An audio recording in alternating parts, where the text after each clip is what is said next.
hope you'll get something from the class, and I hope you'll contribute something to the class as we go along. But what I wanted to do to start out, to kind of give us something to think about, to get us started off here, I want to start out this morning by telling a story of corruption. And when you think about it, where's a good place to go when you're thinking of stories of corruption that is to politics? And I don't want to get politics too much involved into it and like picking a party or anything, so I'm going to be fair on this. I'm going to give an example using one member of each of the two main parties, and I'm not even going to give names. If you know the name, don't shout it out or anything like that. But trying to keep politics to a minimum, I'll give these stories, and then what I would like to do is ask a few questions, and that's when I'll be wanting, if you would, to give your comments on what you think about it in these questions, because we'll want to learn from it and somehow make an application of these stories to ourselves. Now, you're thinking, how am I going to corruption to myself? But we can learn from what other people do. But just to get you started in thinking about, well, where are we going with this afterwards? The title for the lesson today is Authority Entrusted, Accountability Required. Authority entrusted, accountability required. So, our two main political parties in the blue corner over here, weighing in at 135 pounds, I don't know. But under the category or the heading of wealth increase and scrutiny, public filings indicate that this representative's household net worth has grown significantly during her time in Congress, with disclosures showing it could be as high as approximately $30 million as of recent reports. The range documented in official financial disclosures runs from about $6 million to $30 million.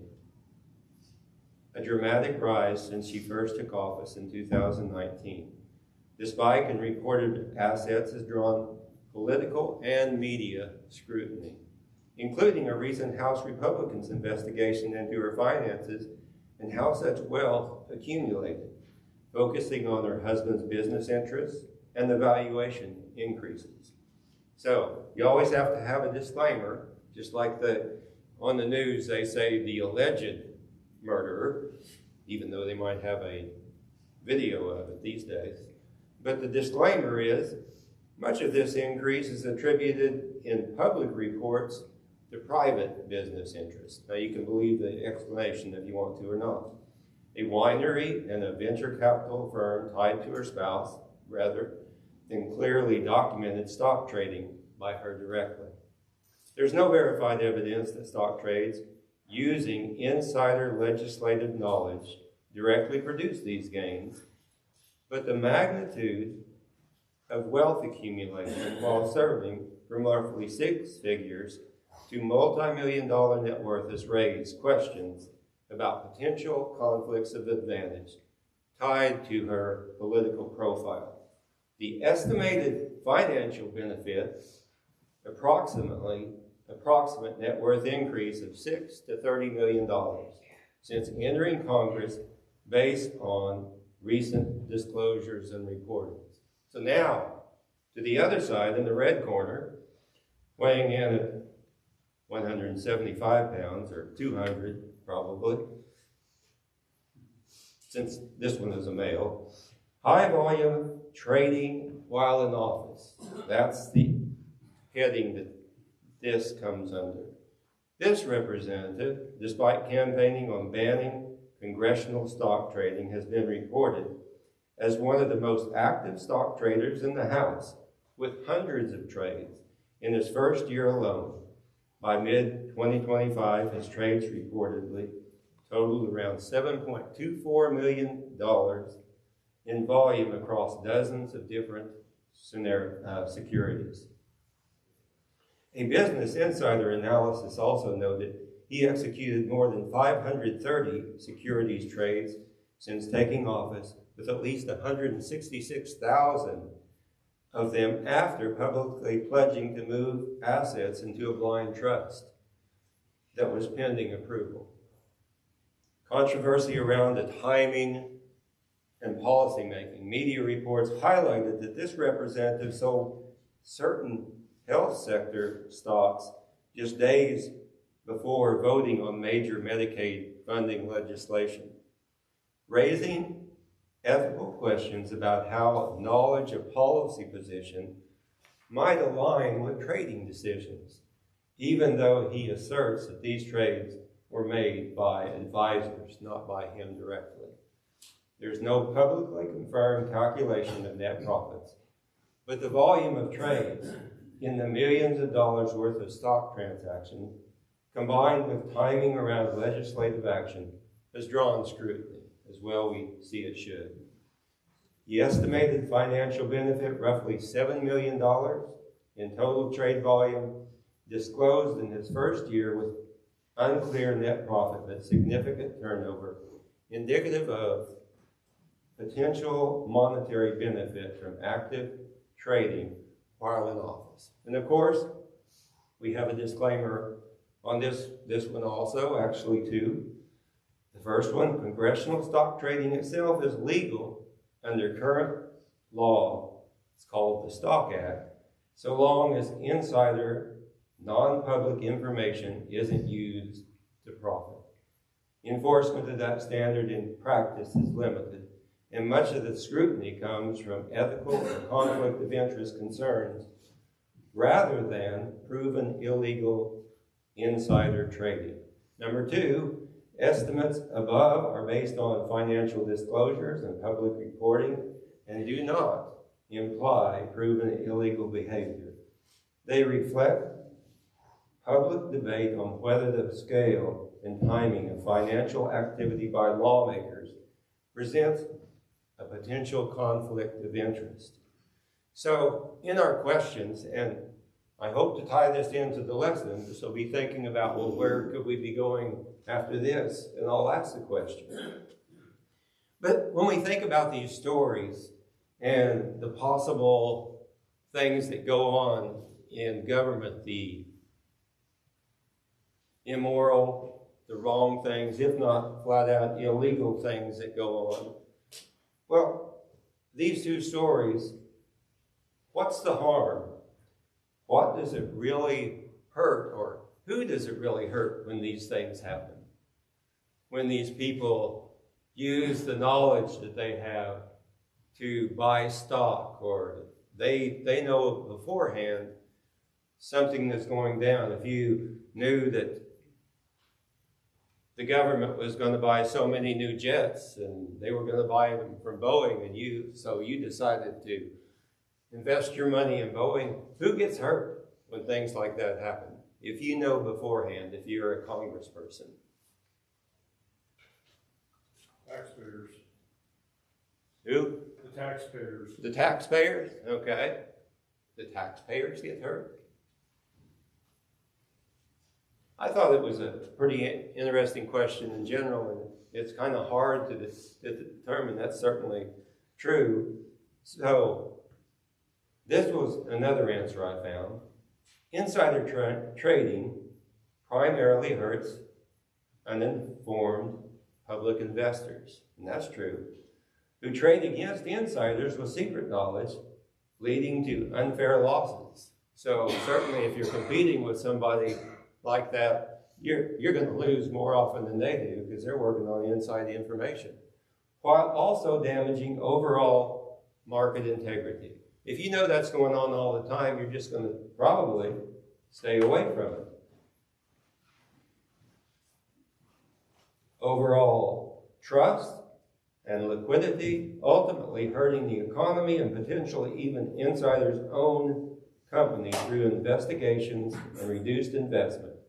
Everyone who relies on fair markets loses when insiders exploit privileged information for personal gain.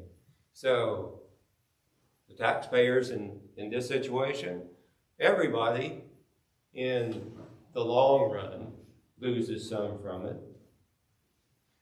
Any other ideas? It's illegal. It's illegal? If we do it, we go to prison. Okay. If they do it, they just make money and go on to get reelected.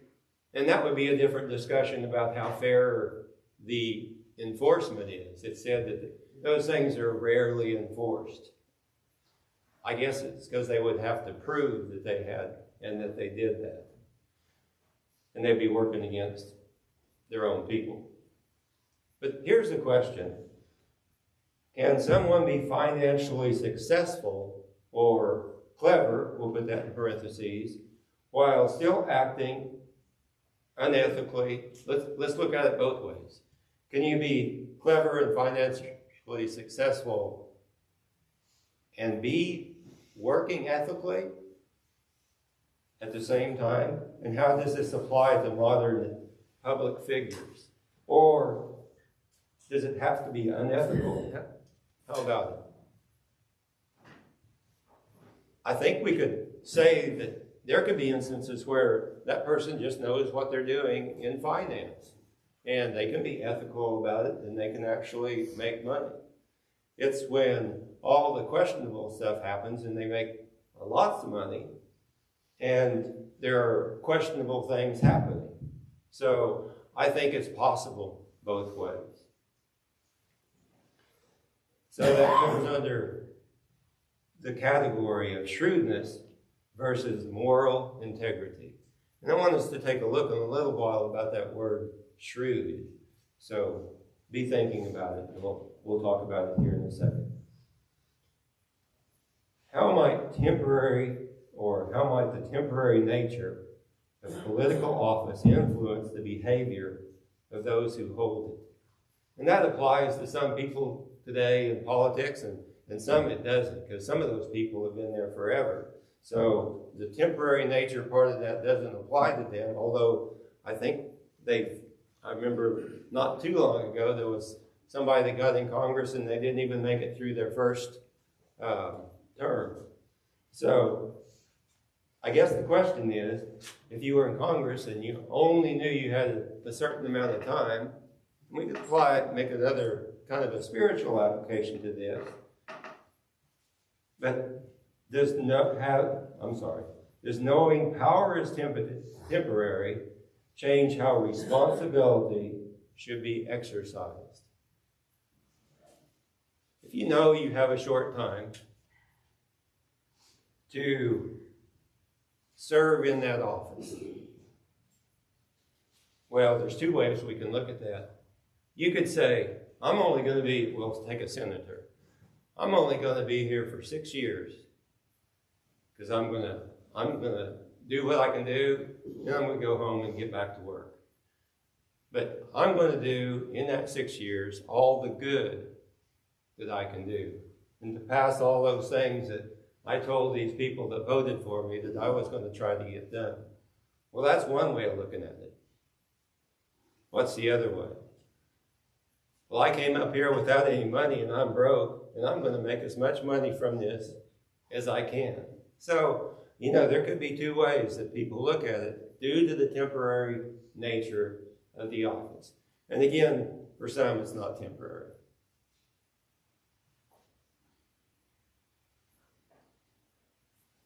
Next question. In what ways can public office be understood as a trust given by citizens, and what responsibilities come with managing that trust faithfully? So, public office as a trust. I think the idea is these people vote for you for a reason. You've told them you were going to do a certain thing, and by giving their vote to you, they trust that you're going to try to accomplish those things. Any other thoughts on that? And the last one, before we get to our parable, is it possible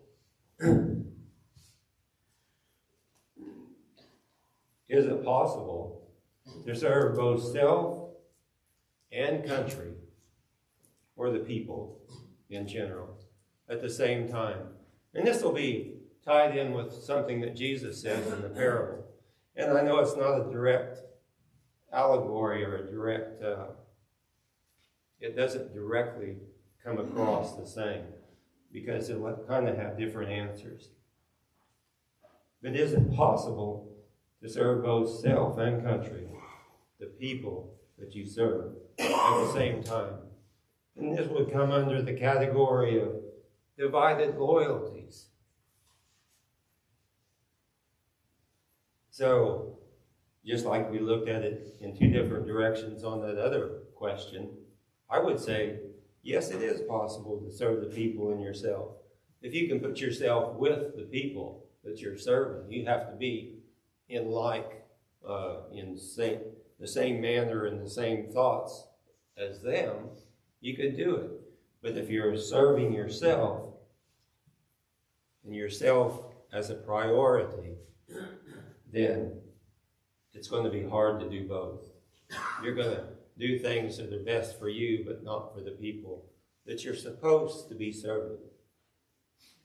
So with these questions in mind and these stories of corruption that I've kind of put out there, with all that in mind, anybody have any ideas about the parable that we're going to look at today? And knowing that the title is Authority Entrusted, Accountability Required. No go. Okay. We're going to look at, if you'd like to turn to Luke, the 16th chapter, is where we'll start. And then we're going to be looking at the parable of the unjust steward. And we find that in Luke chapter 16, verses 1 through 13. And we're going to throw in 14. One of the videos I watched on this parable, they also included verse 15. But the main part of the parable is in the first 13 verses. We'll read that here in a second. But the parable of the unjust steward is also known as, and some of these I haven't heard of, maybe you have, also known as the parable of the dishonest manager. Also, the parable of the shrewd manager. There's that word again. Or sometimes the parable of the penitent steward. Think about that one. With manager or accountant being alternative terms for steward. In different Bible translations, all describing Jesus' story in Luke 16, verses 1 through 13, about a manager or a steward, as we're going to call it today, because I'll be reading from the King James Version, who used cunning to secure his future after being caught mismanaging his master's property. Kind of like these congressmen, they mismanage the manager's property, the people who elected them. So that's kind of it in a nutshell. To me, this parable is one of the hardest to understand, because there's a couple of things in there that just kind of throw us off a little bit when we just read through it. But we'll look at it and we'll think about it. The parable of the shrewd manager highlights the manager's cleverness and foresight, which Jesus commends in a worldly sense. Think about that. He commends it, but it's in a certain sense that he does commend it. And finally, this last one, which I'd never heard before, that it's called the parable of the penitent steward. Now, a less common term, focusing on his actions to make amends before losing his job. Now, I've never heard that one before, and I don't see it, unless they count making amends as when he's telling them, maybe they're perceiving that he's trying to get some of the master, the Lord's money back by making those deals that he made. But I don't think that's the case. But nevertheless, some people look at it in that way. As part of the background for this parable comes immediately after the parable of the prodigal son and appears to be connected with it. Note the connective "and" when we start reading chapter 16, verse 1 begins with "and." It was spoken directly to the disciples, but the audience consisted also of publicans, sinners, scribes, and Pharisees. If you turn back to chapter 15 and look at verses 1 and 2, we see, "Then drew near unto him all the publicans and sinners for to hear him. And the Pharisees and scribes murmured, saying, This man receiveth sinners and eateth with them." So we see that this group of people was there before he began with all these parables. If we drop down to chapter 16, verse 1, and he said, "Unto his disciples," is how this chapter starts out. So there is where the disciples are included. And finally, verse 14, "And the Pharisees also, who were covetous, heard all these things, and they derided him." So there's the group of people who were there and heard what Jesus was saying here. Number 3, on the background part of this, the basic design of the narrative is to warn against the love of money, with special emphasis on using one's material things in preparation for eternity. So think about that as we go through here and see if we can actually make that connection. Let's go ahead and read through our parable, though, beginning in Luke 16, verse 1. "And he said also unto his disciples, There was a certain rich man, which had a steward, and the same was accused unto him that he had wasted his goods. And he called him and said unto him, How is it that I hear this of thee? Give an account of thy stewardship, for thou mayest be no longer steward. Then the steward said within himself, What shall I do? For my Lord taketh away from me the stewardship. I cannot dig, to beg I am ashamed. I am resolved what to do, that when I am put out of the stewardship, they may receive me into their houses. So he called every one of his Lord's debtors unto him, and said unto the first, How much owest thou unto my Lord? And he said, 100 measures of oil. And he said unto him, Take thy bill, and sit down quickly, and write 50. Then said he to another, And how much owest thou? And he said, 100 measures of wheat. And he said unto him, Take thy bill, and write 80. And the Lord commended the unjust steward, because he had done wisely. For the children of this world are in their generation wiser than the children of light. And I say unto you, make to yourself friends of mammon, of unrighteousness, that when you fail, they may receive you into everlasting habitations. He that is faithful in that which is least is faithful also in much. And he that is unjust in the least is unjust also in much. If therefore ye have not been faithful in the unrighteous mammon, who will commit to your trust the true riches? And if ye have not been faithful in that which is another man's, who shall give you that which is your own? No servant can serve two masters, for either he will hate the one and love the other, or else he will hold to the one and despise the other. Ye cannot serve God and mammon. And the Pharisees, who were covetous, heard all these things, and they derided him. So there we see the parable.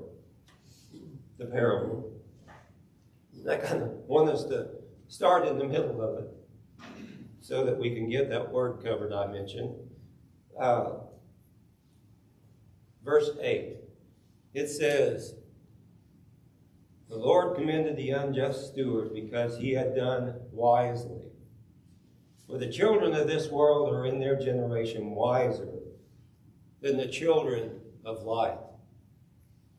So, where it says done wisely in that verse, in some versions, it uses the word shrewd, and it seems like I've heard that word. And you don't hear too many people teach or preach on this particular parable, but that word shrewd keeps coming back to my mind in thinking about this parable. So I thought we'd take a look at that.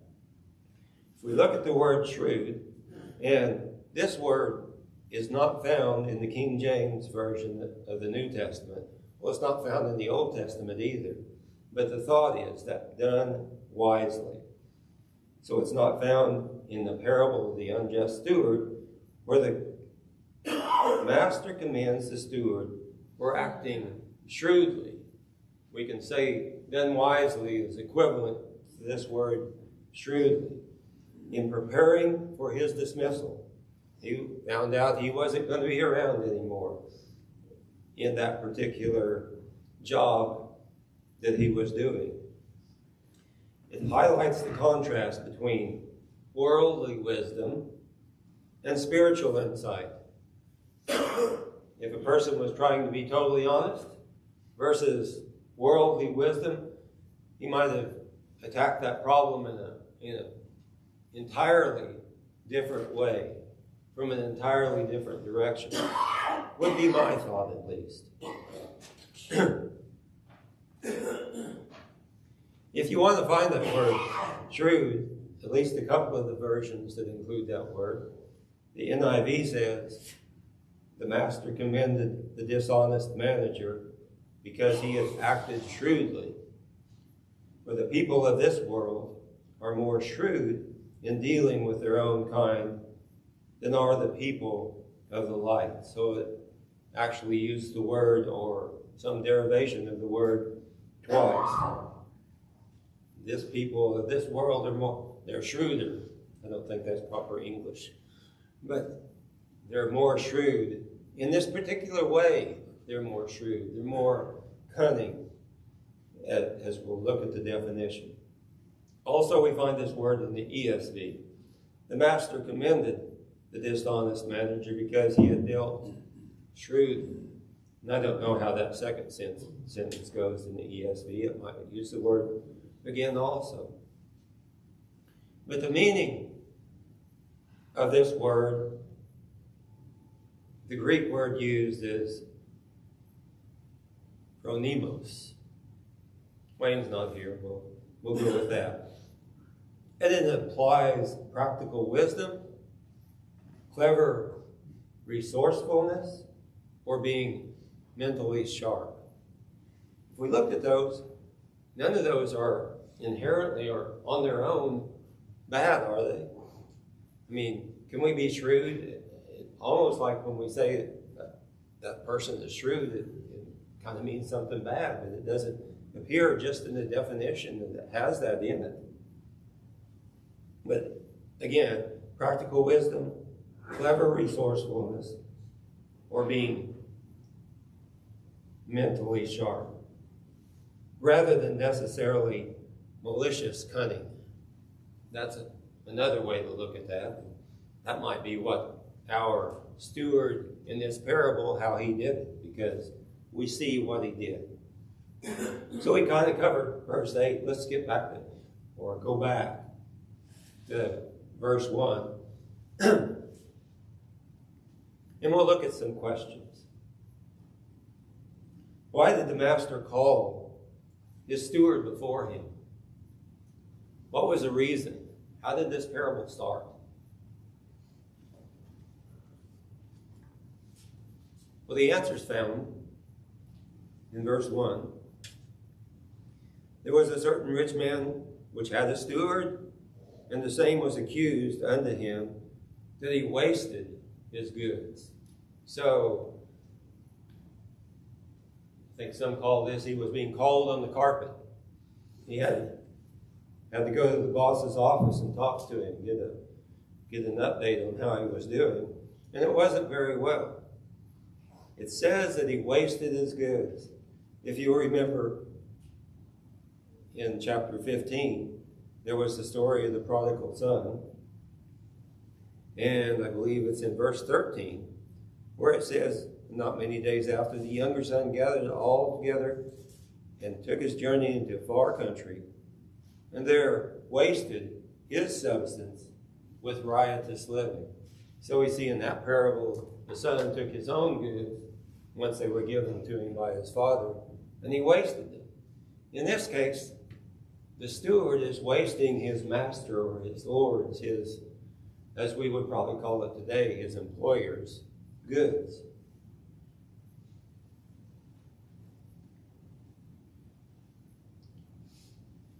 So let's look at another question.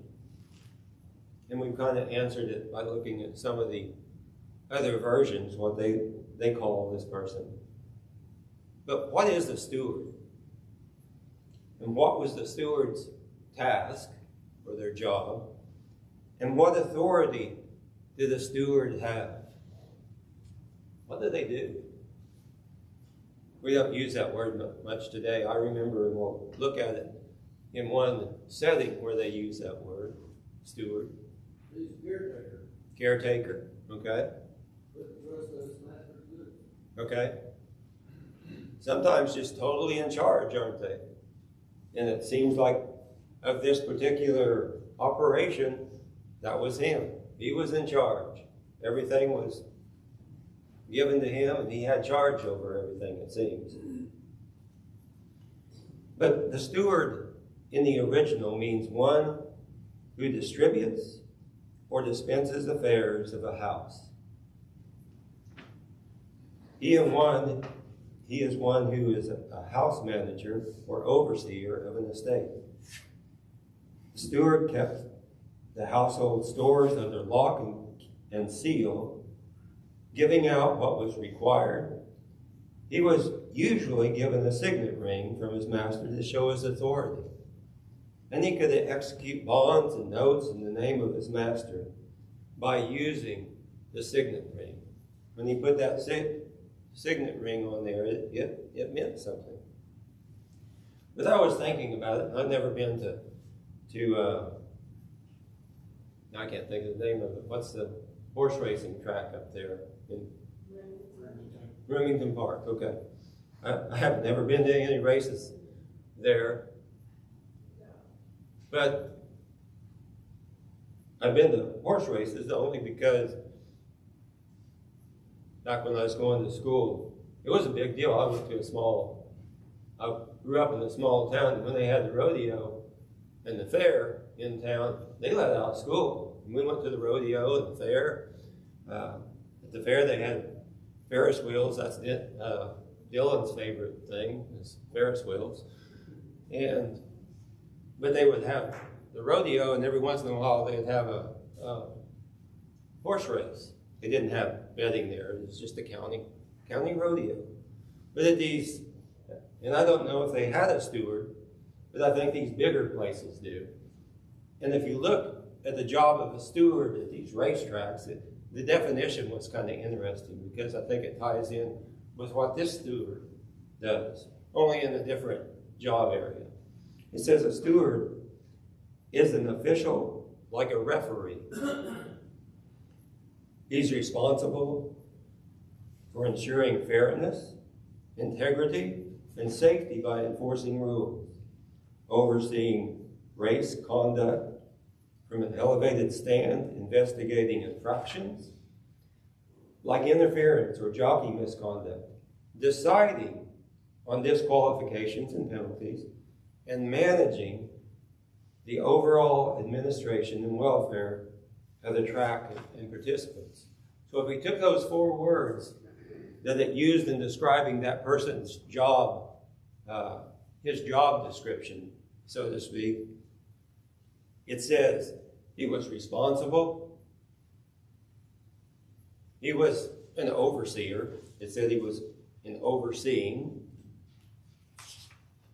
it says he was deciding, he got to decide right from wrong for this particular thing, and also managing. So we see that's all the things that a steward does. And we can make the application here. It applies to other jobs. It applies to us spiritually. I hope that's where we're will be getting and what you'll be getting out of this also. The things that we've been given spiritually and physically, we are stewards while we're here. Can you think of, and the way I originally asked this question is, I put what it should be, who is the best Old Testament example you can think of? Or let's just widen it. In the Bible, who's the best example of a steward that you can think of? Noah? Hadn't thought of that one. That's probably true. He had a lot to take care of. He had the responsibility of getting things ready for what was coming. And then once they were all on the ark, I suppose he had the responsibility and was in charge there. He was responsible. Okay. Abraham. Okay. Can you give a reason? He was a faithful man and trusted God. Okay. And he used well what he was given, and he had faith, didn't he? Any other ones? That's not the one I thought of, but okay. I'll tell you the one I thought of. Joseph, he was promoted to overseer, as it says in Genesis 39:4, which is basically the position of a steward in Potiphar's house. After, remember him being sold, this is where he ended up. But he didn't just stay as one of the servants. He had kind of elevated himself through service to become a steward. And he was kind of in second in command. And not only that, later when he was falsely accused, he ends up in prison. And what happens there? Again, through his service, through doing what he did, once again he was elevated. And I don't think they called it a steward, but basically he was kind of the number 2 person there. And what was the final step? After that, he became second to Pharaoh, didn't he? Which was basically steward over all of Egypt at that point, with Pharaoh giving him a lot of the, I don't know if you can pass off responsibility, but he had a lot of authority, didn't he? Over Egypt, to do with whatever he wanted to do with that. He was responsible for all that gathering in that happened, and he was responsible later for the dispersal of those things. So that was the one I thought of. So I checked with, just to see what the computer would tell me. So we'll give honorable mention to Adam and Eve, and we can kind of see that when they were put there in the garden to take care of it, weren't they? They were responsible. They did have a failing along the way, but they were stewards of that garden. In the parable of the talents, though that amount of money was given to them, they were to be stewards over it. And one took pretty good care of it, or some of them took pretty good care of it. One just kind of hid it, and he wasn't praised.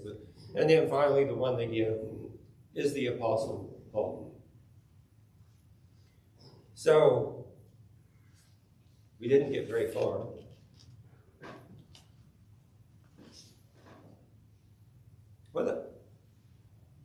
What I think we'll do is kind of skip to the end of the story. We'll read the end of the book before. And I think we can see we've covered the shrewdness. But looking at the analogies that are in this parable, that might be something good to look at in the last few minutes that we have. If we were looking at who these people represented and who they stood for, who was the rich man that was there, that was gone, and then he came? Who would he represent?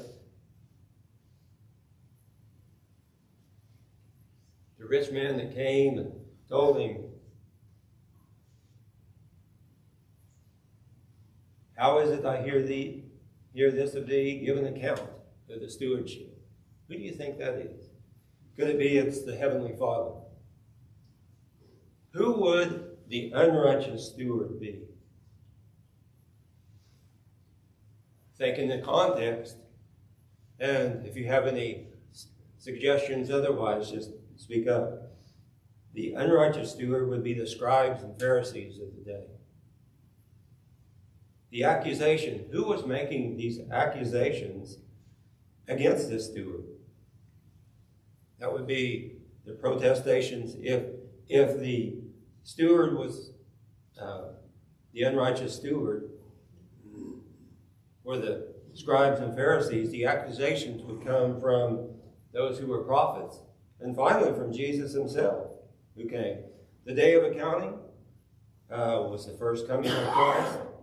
Told them they were going to lose their jobs. The lowering of the bills, the corruption of God's laws by religious leaders. The impending eviction of the steward is the impending removal of Israel as a chosen nation. You're going to lose your job. So they were going to be removed. And the corruption of the debtors is the ruin of the vast majority of Israel by their leaders. And the Lord's commendation to that is a tribute to the persistence and ability of evil leaders. It was a commendation in that for what they were trying to accomplish in the way. They did it fairly well. I don't know if I put that very well. But he wasn't commending the objective of what they were doing, but what he was saying and what we should realize is if we took as much effort as that steward did in achieving eternal life and eternal riches as he did for the riches that he was, we would be much better off.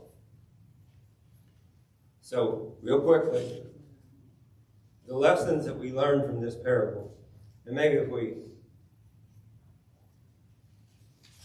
let me just read kind of the closing points of that.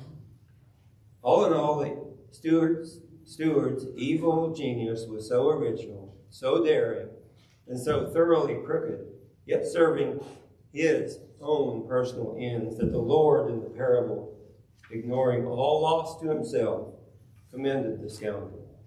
And once again, the unjust steward is to us an example, not in cheating his master, but as an example for our attention to spiritual things.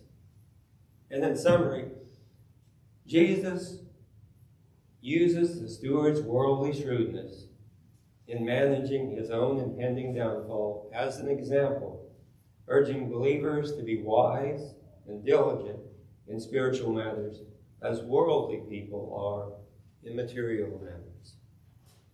So the things that we can learn from this parable: man has been charged with the responsibility of being steward over God's property. The things that we have, both physical and spiritual, God has put us in charge of. There is wisdom in preparing for the future. We prepare for the future on this world. We need to even more so prepare for the future and build up riches in heaven. The Christian should invest his money in heavenly treasures. Should invest our money in things that do good for the Lord's service. And God expects us to prove our stewardship. We're going to be responsible someday. We're going to be judged someday. And that's going to kind of be, how well did you use what you were given? One more. Our loyalties cannot be divided and acceptable to God. And that was that verse in there. You can't be pleasing, or you can't serve both God and mammon. Thank you for listening. Thank you for commenting.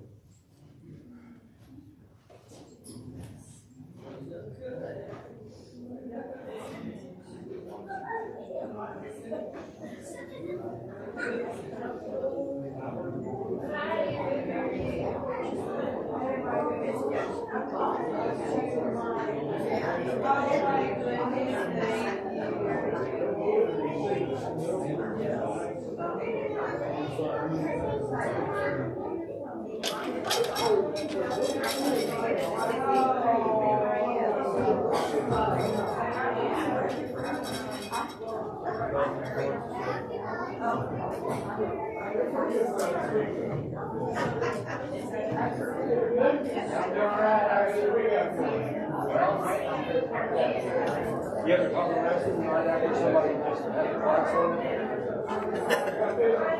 I know that didn't happen this time, but it would be possible.